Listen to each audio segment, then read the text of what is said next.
All right, so I think everybody's here. First of all, thank you all for coming. It's a good turnout. It's great. I'm Dr. Oliver. I'm a cardiologist at this place here, North Cascade Cardiology. I'm a general cardiologist that kind of specializes in imaging.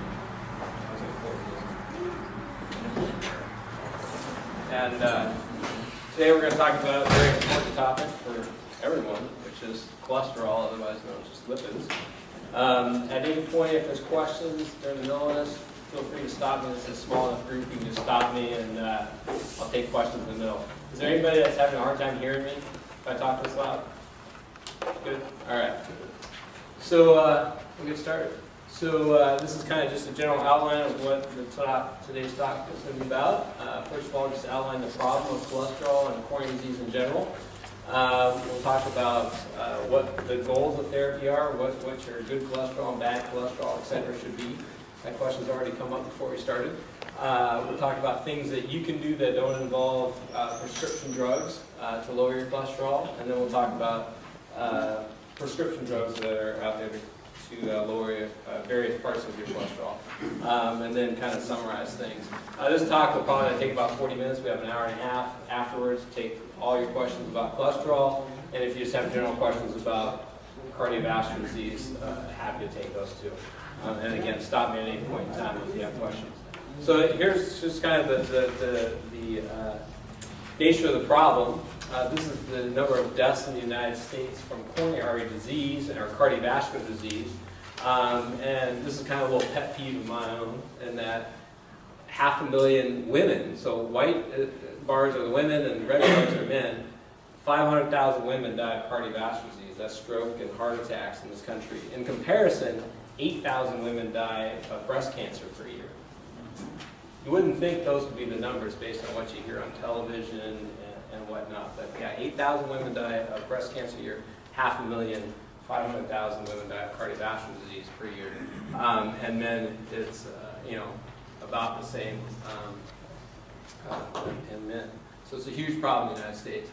The good news is that the rates that people have been dying for cardiovascular disease has actually been coming down fairly steadily since the late 90s.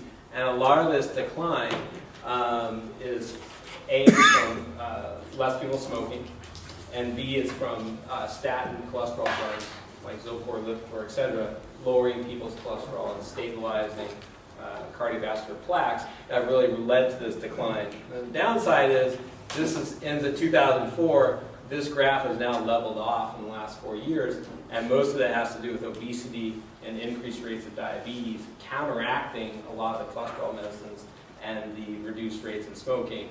And the other thing is smoking rates have kind of also leveled off after having a big drop. So this is leveled off and actually starting to go back up now in the last 6 months or a year or two. So these are the major risk factors for cardiovascular disease. The number one risk factor, these aren't in order, but the number one risk factor is cigarette smoking. The number two risk factor is diabetes. Number three is your family history. You can't change your parents, so you can't fix that one. And number four is cholesterol. And number five is hypertension or high blood pressure, which is hypertension or high blood pressure is the second leading cause of stroke, but it's the fifth kind of leading cause of heart attack. So we're just going to talk about one today, which is cholesterol. I think there's been some other talks on some of the other ones like smoking cessation, and at some point somebody should probably give a talk on diabetes if they haven't done so. So this is really old data. This is a slide from 40 years ago looking at total cholesterol levels and your chance of dying. And basically what it says is the higher your cholesterol, you're a higher chance of having a heart attack and dying from that. We've known that for a very long time. And as we'll get into, I don't really care what your total cholesterol is, despite this graph, because there's much newer data out there breaking down your cholesterol into different subtypes, and that is probably more important than your total cholesterol, or it is more important than your total cholesterol. So this is another graph just looking at your good cholesterol and your bad cholesterol and what your chance of having a heart attack are. And basically, as your good cholesterol level goes down and your bad cholesterol goes up, so that's this box right here is low good cholesterol and high bad cholesterol, the risk of having a heart attack goes up, is 3 times higher than if you're going to have low bad cholesterol and high good cholesterol. Makes sense. So there's that. So those who can't read the Humpty Dumpty, the cracks can be fixed. It's your cholesterol that worries you. So what do we want to do for your cholesterol? What's the goal of cholesterol? First thing is you got to know if you have high cholesterol or not. So the recommendation is that if you're over the age of 20, you should have your cholesterol checked every 5 years. And then if you have known cardiovascular disease, that is, you've had a heart attack or you've had a stroke, or you have had high cholesterol and are in treatment for that, then you should get your cholesterol checked yearly.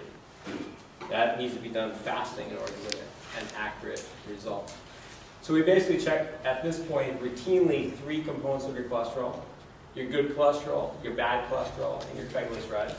So an easy way to remember it is your LDL cholesterol is the bad cholesterol, and L and LDL stands for lower.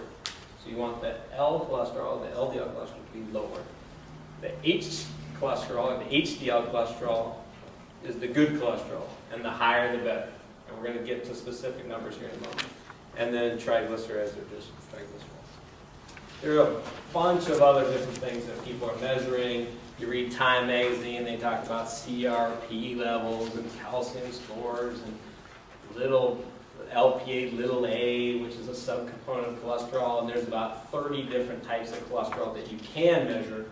And there are very specific times for very specific people that you can measure those types of cholesterol, but in general, it's not recommended or necessary to measure those different things.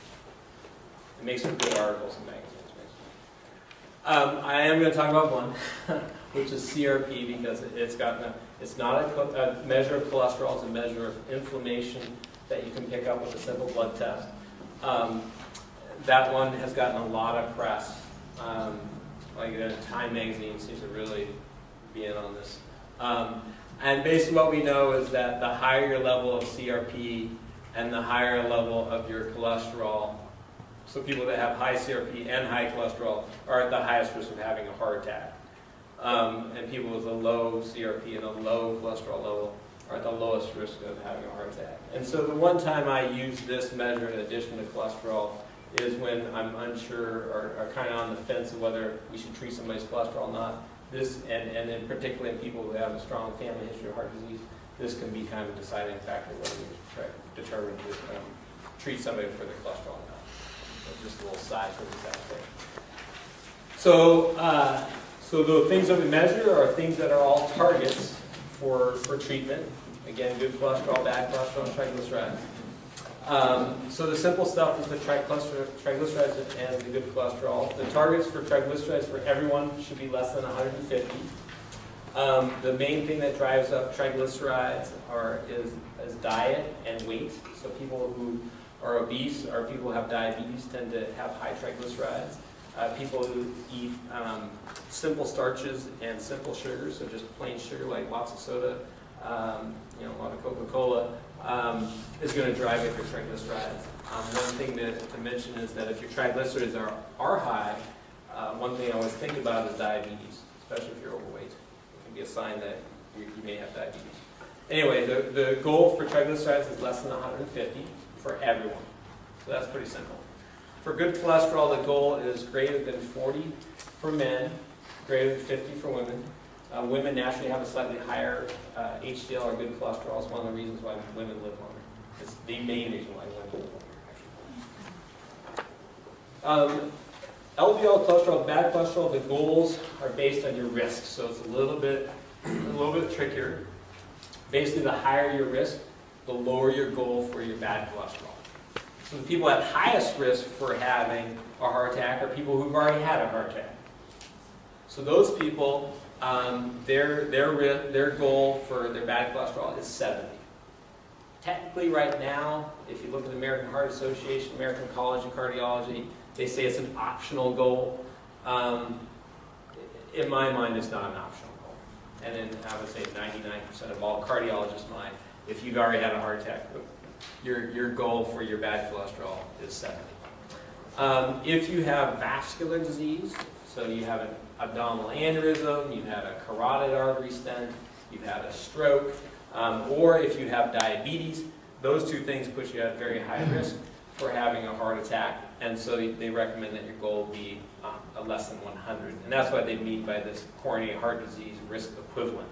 That's somebody who has like a carotid plaque or aortic aneurysm. If you have 2 or more risk factors, so everyone in your family's dropped dead of a heart attack at age 50, and you're a smoker, and you have high cholesterol, then your goal level is less than 130.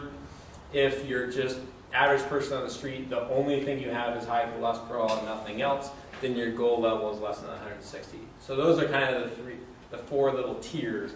And as you can see, your higher risk, the lower the goal level. And they keep lowering these all the time, but I think they finally got to about as low as they're going to get. So this, to review that again, because that's a little confusing. The high-risk patients are those who already had a heart attack, or people with, and those people who have already had a heart attack, optional, or in my opinion, non-optional goal of 70 is their goal. Those who have not yet had a heart attack, but have diabetes or peripheral vascular disease of any kind, such as carotid arteries or abdominal aneurysm, their goal should be less than 100. Those with 2 or more risk factors, again, if you're a smoker, you got high blood pressure, or you got a family history, and you're and you're a smoker, then your goal should be a less than 130, and then all others, your goal is 160. So those are just kind of cut levels. So treatment to get to the low levels, there are different things that you can do, and there's different things that your doctor can do to get your cholesterol down. And you should do both, because that's the most effective. So one is what the Center for Disease Control and the American Heart Association classify as therapeutic lifestyle changes. And we'll go through what that politically correct statement is. And then there's drugs that you can use to treat your bad cholesterol, and then there's drugs that you can treat your good cholesterol. And this therapeutic lifestyle changes involves everything from diet, exercise, weight loss, and we're going to go through that in detail. So the therapeutic lifestyle changes, the first thing we'll talk about is weight loss. This is also kind of a pet peeve for me. This is a map of the United States and looking at obesity rates in the United States. And it's really a frightening, very alarming kind of map. And this is right off the Center for Disease Control kind of website. And basically what it shows is that in 1990, if you look at the light blue, that's less than 10% of the people in that state are considered significantly obese. And then it goes up to greater than 30% is this kind of hash mark. So there's no states that are red in 1990. And then just look at what the difference there is in obesity rates in 20 years. And in particular, I mean, we're not bad. I mean, Washington State, I mean, it's bad this year, but it's lagging behind a little bit. We're in our own little corner. And a lot of that is a Hispanic population, a Native American population, really increasing obesity rates in the state of Washington. But the whole country is morbidly obese, and that's, as I talked about in that first slide, which showed that things were kind of getting better, and now they're kind of bouncing back. This is why. But the main thing to look at is right here in the Mississippi-Ohio River Valley. Look at, this is where's Bill Clinton from? He's from Arkansas, right? Oklahoma, Arkansas, right? There's Arkansas right there, right in the heart of obesity country, and boom, he has a 5-way bypass, right? So this is the rate of death from heart disease. Right there, same place, right? It's no brainer. So there it is. There's your weight. Boom. There's the heart disease. And I'll mention that Snohomish County in the latest data is now pink, and so is Whatcom County. The 2 counties in Washington State, pink. But that's a frightening. That's by county. That's just a frightening picture. Maybe I should move down here. I don't know.